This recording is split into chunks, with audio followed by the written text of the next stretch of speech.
तो ये है MS एक्सेल कंप्लीट कोर्स का पार्ट नंबर 1 और इसमें हम कवर करेंगे इंट्रोडक्शन और बेसिक फार्मूलाज। तो सबसे पहले मैं यहाँ पर एक्सेल की एक न्यू फाइल ओपन कर लेता हूँ। तो यहाँ पर मैंने एक्सेल की एक न्यू फाइल ओपन की। जब आप ओपन करते हैं तो आपके सामने कुछ इस तरह का इंटरफेस शो होता है। यहाँ पर लेफ़्ट साइड पर आपको वो वाली फाइल नज़र आती हैं जो कि आपने पहले ओपन की होती हैं, और यहाँ पर ओपन अदर वर्कबुक्स के ऊपर क्लिक करके आप अपने कंप्यूटर से कोई भी जो पहले से पड़ी है उसको ब्राउज़ करके ओपन कर सकते हैं। मैं इसको क्लोज़ करता हूँ, या फिर न्यू के ऊपर आप क्लिक करें। आप यहाँ से कोई टेम्पलेट भी चूज़ कर सकते हैं, या फिर आप यहाँ पर ब्लैंक के ऊपर क्लिक करके बिल्कुल स्टार्ट से भी शुरू कर सकते हैं। और यहाँ पर ये जो ऊपर सारा एरिया नज़र आपको यहाँ पर आ रहा है, ये वाला जिसमें काफ़ी सारे ऑप्शन है, ये रिबन कहलाता है। और ये जो ऊपर आपको नज़र आ रहे हैं होम, इंसर्ट, पेज लेआउट, ये टैब्स हैं। और हर टैब का एक अपना अलग रिबन होता है जिसके अंदर मुख्तलिफ ऑप्शन होते हैं, और इनमें भी अलग ग्रुप्स होते हैं, जैसे कि ये क्लिपबोर्ड ग्रुप है, ये वाला फ़ॉन्ट ग्रुप है, ये अलाइनमेंट ग्रुप है, और इस तरह से ये सारे होते हैं। और यहाँ नीचे से इस प्लस से आप ये जूम कर सकते हैं और माइनस से आप जूम आउट कर सकते हैं। और उसके बाद यहाँ पर ये जो आपको ABC नज़र आ रहे हैं, ये वाले ये कॉलम्स हैं। और यहाँ पर ये जो नंबरिंग आपको नज़र आ रही है 1 2 3 4, ये रोज़ हैं, यानी कि ये 3rd रो, ये 6th रो, इस तरह से। और ये D कॉलम, E कॉलम, और इस तरह से। और ये जो आपको बॉक्सेस नज़र आ रहे हैं इनको सेल कहते हैं, और हर सेल का एक स्पेसिफिक एड्रेस होता है जो कि यहाँ पर आपको नेम बॉक्स में शो होता है। जैसे कि ये सेल है, यहाँ पर मैं यहाँ पर क्लिक करता हूँ तो इसका जो कॉलम है वो B है, और इसकी जो रो है रो नंबर 2 है, तो इसलिए इसका नाम हो गया B2। इस तरह अगर हम यहाँ पर क्लिक करते हैं तो ये कॉलम C है और रो नंबर 3 है, तो इसका नाम सेल का हो गया C3। और जब आप मल्टीपल सेल्स को सिलेक्ट करते हैं तो इसको रेंज कहा जाता है। और यहाँ पर ये ऊपर फार्मूला बार होता है, और यहाँ पर आप एडिटिंग कर सकते हैं, और जो फार्मूला होता है वो आपको यहाँ पर इस फार्मूला बार में नज़र आता है जो कि उस सेल के अंदर लगा होता है। तो ये आगे हम मज़ीद डिस्कस करेंगे। तो ये था एक्सेल का एक ब्रीफ सा इंट्रोडक्शन। और यहाँ पर जैसे MS वर्ड में पेजेस होते हैं, MS एक्सेल में शीट्स होती हैं। अब ये शीट बहुत ज़्यादा बड़ी होती हैं, इनमें बहुत सारा आप डाटा फीड कर सकते हैं। और यहाँ पर अगर आप मज़ीद शीट लेकर आना चाहते हैं तो यहाँ पर आपने प्लस के ऊपर क्लिक करना है, और यहाँ पर आप मज़ीद शीट्स भी ऐड कर सकते हैं। और आप यहाँ पर राइट क्लिक करके शीट को रीनेम भी कर सकते हैं। और यहाँ पर आप शीट को डिलीट करना चाहें तो आप राइट क्लिक करें और डिलीट करके आप शीट को डिलीट भी कर सकते हैं। और उसके बाद यहाँ पर एडिटिंग करने के लिए किसी भी सेल के अंदर आपने कुछ लिखना है तो आप डबल क्लिक करें। और जैसे कि मैंने डबल क्लिक किया, मैंने लिखा कॉस्ट प्राइस में लिख देता हूँ, मैंने कॉस्ट प्राइस लिख दिया। और उसके बाद यहाँ पर इसकी आपने विड्थ अगर एडजस्ट करनी है तो आप यहाँ पर क्लिक करके कॉलम के राइट साइड पर यहाँ पर माउस को लेके आएंगे, आपका इस तरह से कन्वर्ट हो जाएगा। आप क्लिक करके इसको इस तरह से इंक्रीज़ भी कर सकते हैं, इसकी विड्थ, और डिक्रीज़ भी कर सकते हैं। और अगर आप इस तरह से सिलेक्ट करेंगे पूरे कॉलम को यहाँ पर लेटर के ऊपर क्लिक करके, और यहाँ पर अगर आप डबल क्लिक करेंगे इसके राइट मार्जिन पे, तो ये खुद से ऑटो फिट जितनी उसको स्पेस चाहिए होगी उतनी उसको दे देगा। और फॉर एग्जांपल मैं चाहता हूँ कि कॉस्ट ऊपर लिखा है और प्राइस नीचे लिखा हुआ है, तो उसके लिए आपने यहाँ पर जैसे कि मैं रिमूव कर लेता हूँ इसको बैक स्पेस से, तो एंटर अगर आप प्रेस करेंगे तो आप नीचे वाले सेल में आ जाएंगे, और शिफ्ट एंटर प्रेस करेंगे तो आप ऊपर वाले सेल में आ जाएंगे, टैब से नेक्स्ट में, और शिफ्ट टैब से दोबारा से पिछले वाले में आ जाएंगे। और यहाँ पर अगर हम ऐसे ही कुछ लिख देंगे, जैसे कि मैं फॉर एग्जांपल मैंने यहाँ पर प्रॉफिट लिखा, तो क्या हो जाएगा, पहले वाला ख़त्म हो जाएगा, दूसरा उसकी जगह रिप्लेस हो जाएगा। अगर हमने उसी के अंदर कुछ एडिट करना है तो हमने डबल क्लिक करना है, या फिर हमने फार्मूला बार में क्लिक करना है। तो हम यहीं पर डबल क्लिक करते हैं, और आल्ट एंटर अगर आप प्रेस करेंगे, आल्ट एंटर, तो आप नीचे वाली लाइन में आ जाएंगे। तो मैं यहाँ पर प्राइस लिखता हूँ, तो यहाँ पर इस तरह से हो गया। अब एंटर करेंगे तो अब ये 2 लाइनों में यहाँ पर लिखा आ रहा है कॉस्ट प्राइस। नहीं तो आप यहाँ पर बैक स्पेस कर सकते हैं और ये एक ही लाइन में आ जाएंगे। एंटर करते हैं इस तरह से। आप यहाँ से कोई कलर वगैरह अप्लाई कर सकते हैं, और इन चीज़ों के लिए आप मेरा MS वर्ड का कंप्लीट कोर्स अपलोडेड है, वो देख सकते हैं।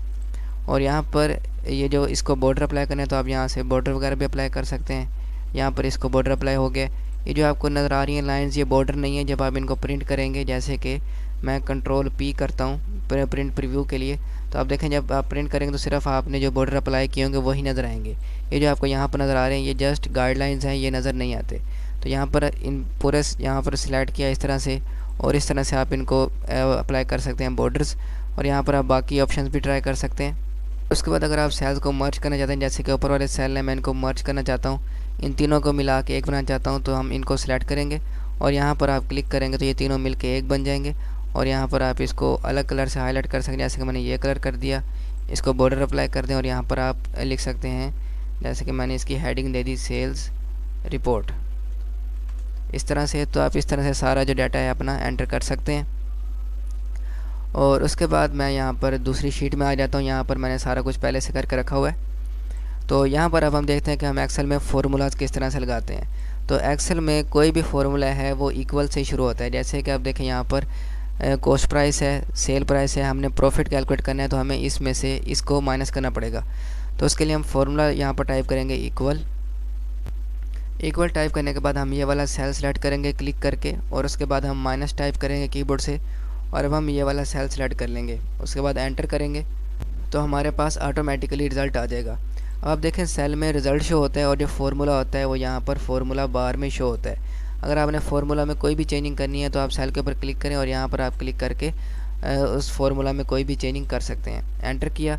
अब अगर नीचे वाले जो सेल्स हैं इनमें भी हमें रिजल्ट चाहिए तो हमें हर एक में फार्मूला लगाने की ज़रूरत नहीं है, क्योंकि आपने यहाँ पर क्लिक करना है पहले सेल में जिसमें आपने एक बार फार्मूला लगा लिया।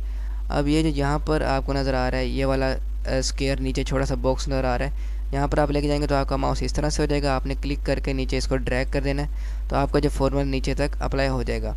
अब फॉर एग्जांपल ये दोनों सेल्स को मैं मर्ज करता हूँ और यहाँ पर मैं टोटल लिख देता हूँ, क्योंकि हमने प्लस करना है तो मैंने टोटल लिखा। और उसके बाद मैं यहाँ पर इसको बॉर्डर भी अप्लाई कर देता हूँ और इसको मैं यहाँ से कलर भी अप्लाई कर देता हूँ। यहाँ पर इसको भी बॉर्डर अप्लाई कर देते हैं। तो इन सब को हमने प्लस करना है। तो प्लस करने का एक ये होता है कि जैसे हमने इक्वल लिखा, मैंने ये वाला सेलेक्ट किया, उसके बाद शिफ्ट के सामने प्लस लिखा कीबोर्ड से और ये वाला सेल सेलेक्ट किया, एंटर किया, तो इन दोनों का सम आ गया। लेकिन इस तरह से अगर हम इन सबको करेंगे तो काफ़ी ज़्यादा देर लग जाएगी। तो इसका एक आसान तरीका है कि एक्सेल में कुछ पहले से बेसिक फंक्शन बने हुए आते हैं, जैसे कि सम का फंक्शन होता है। तो हम सम लिखेंगे, हमने सम लिखा, उसके अंदर हम जितने भी नंबर हैं जैसे कि ये वाला नंबर है ये लिखा, उसके बाद कोमा लिखा, हमने ये वाला हमने सेल सेलेक्ट कर लिया, कोमा किया, और ये वाला कर लिया कोमा, और ये वाला इस तरह से करके ब्रैकेट क्लोज करेंगे, एंटर करेंगे। तो इन जो हमने सेलेक्ट किए हैं यहाँ पर हम क्लिक करेंगे फार्मूला बार में, तो जो हमने सेलेक्ट किए थे उसको प्लस करके उसने हमें यहाँ पर रिज़ल्ट दे दिया है। लेकिन अगर हम यहाँ पर सब का रिजल्ट लेना चाहते हैं, जैसे कि मैंने यहाँ पर सारा बैक स्पेस करके रिमूव करता हूँ, इक्वल करते हैं, यहाँ पर हमने सम लिखा, ब्रैकेट ओपन की, तो यहाँ पर हम इस पूरे को इस तरह से ड्रैग करके सारी रेंज को सिलेक्ट कर लेते हैं और ब्रैकेट को क्लोज करके एंटर करेंगे। तो यहाँ पर हमारे पास ये सारा जो है सम होके इसका रिज़ल्ट आ जाएगा। तो इसको मैं बैक स्पेस करता हूँ, मैंने इसको एंटर कर दिया, फार्मूला रिमूव हो गया। इसका एक और शॉर्टकट तरीका होता है यहाँ पर ऑटो सम, ये वाला ऑप्शन। इसके ज़रिए क्या होता है कि एक्सेल डिटेक्ट कर लेता है कि इसके लेफ़्ट साइड पर या राइट साइड पर कहीं पर भी कोई सीक्वेंस आ रही हो नंबर्स की, तो उसको सम कर देता है। जैसे ऊपर से सीक्वेंस आ रही है और मैं यहाँ पर ऑटो सम के ऊपर क्लिक करता हूँ तो देखा उसने ऑटोमेटिकली डिटेक्ट कर लिया कि ये सीक्वेंस है, और मैं जस्ट एंटर करूँगा तो यहाँ पर रिज़ल्ट आ जाएगा। और उसके बाद यहाँ पर देखें आइटम प्राइस है, क्वांटिटी है, और अगर हमने टोटल इसकी जो कॉस्ट है वो निकालनी है तो हमें इसको इससे मल्टीप्लाई करना पड़ेगा।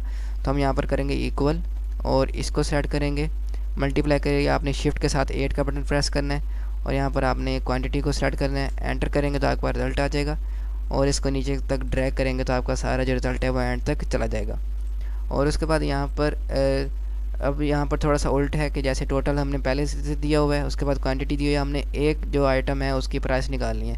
तो इसके लिए हमें इसको इस पर डिवाइड करना पड़ेगा। तो हम ऐसे करेंगे इक्वल, उसके बाद आपने ये वाला सेल सेलेक्ट करना है, डिवाइड का सिंबल लगाएंगे और आपने इसको सेल को सिलेक्ट करना है, एंटर करना है।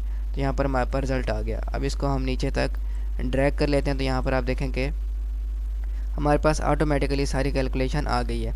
अब फॉर एग्जांपल यहाँ पर ये मार्क्स दिए हुए हैं और ये टोटल मार्क्स हैं और हमने परसेंटेज निकालनी है। तो यहाँ पर हम किस तरह से निकालेंगे, इक्वल लिखेंगे हम और उसके बाद यहाँ पर हम इन मार्क्स को डिवाइड करेंगे। हमने इसको सेलेक्ट किया, डिवाइड का सिंबल लगाया, ये लिखा और हम मल्टीप्लाई का सिंबल लगाएंगे और 100 से हम इसको मल्टीप्लाई कर देंगे, एंटर करेंगे। तो यहाँ पर परसेंटेज आ गई 74% और इसको हम एंड तक ड्रैग कर देंगे तो यहाँ पर सारी परसेंटेज आ गई है। और इसके अलावा अगली वीडियो में मैं आपको बताऊंगा कि आप किस तरह से जो आगे पॉइंट के बाद वैल्यू आ रही है इसको किस तरह से ख़त्म कर सकते हैं, और इन ये जो नंबर परसेंटेज आ रही है इनके साथ आप परसेंटेज का जो सिंबल होता है ये वाला, इसको आप किस तरह से सही तरीके से लेके आ सकते हैं। तो ये हम अगली वीडियो में डिस्कस करेंगे। और यहाँ पर एक और चीज़ है कि एक्सेल में जब भी आप फार्मूला कोई टाइप कर रहे होते हैं तो उसके लिए आपने ये याद रखना है कि डमास रूल फॉलो होता है, यानी कि पहले डिवाइड होता है, फिर मल्टीप्लाई, फिर प्लस, फिर माइनस। जैसे कि ये वाला सेल है, अब इसमें अगर 2 + 6 / 2 है, तो अगर इसको हम नॉर्मली पहले प्लस कर देंगे तो ये 8 हो जाएगा और डिवाइड बाई 2 करेंगे तो ये 4 हो जाएगा। जबकि अगर डमास के ज़रिए इसको देखेंगे तो ये पहले डिवाइड करेगा 6 को 2 से, 2 3 × 6 और प्लस करेगा तो ये 5 आ जाएगा।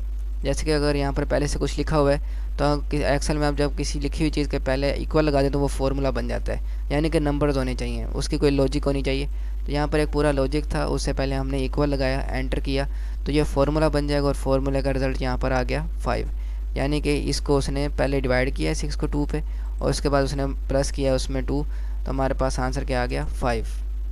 और फाइल को सेव करने के लिए आपने यहाँ पर सेव के बटन के ऊपर क्लिक करना है, या फिर आपने यहाँ पर फाइल के ऊपर क्लिक करना है और सेव एज़ के ऊपर क्लिक करना है, ब्राउज़ के ऊपर क्लिक करना है। यहाँ पर आपने इसको कोई भी लोकेशन दे देनी है, जैसे कि मैं डेस्कटॉप के ऊपर करता हूँ और यहाँ पर मैं इसको P1 कर देता हूँ इसका नाम और मैं सेव करता हूँ। उसके बाद हम इसको क्लोज़ कर देते हैं। तो आप देखें यहाँ पर P1 के नाम से ये सेव हो गई है। तो आप इसको दोबारा जब चाहें ओपन कर सकते हैं। तो इस तरह से आप माइक्रोसॉफ्ट एक्सेल में बेसिक फार्मूलाज़ का यूज़ कर सकते हैं और एक्सेल में जो आप काम है वो कर सकते हैं।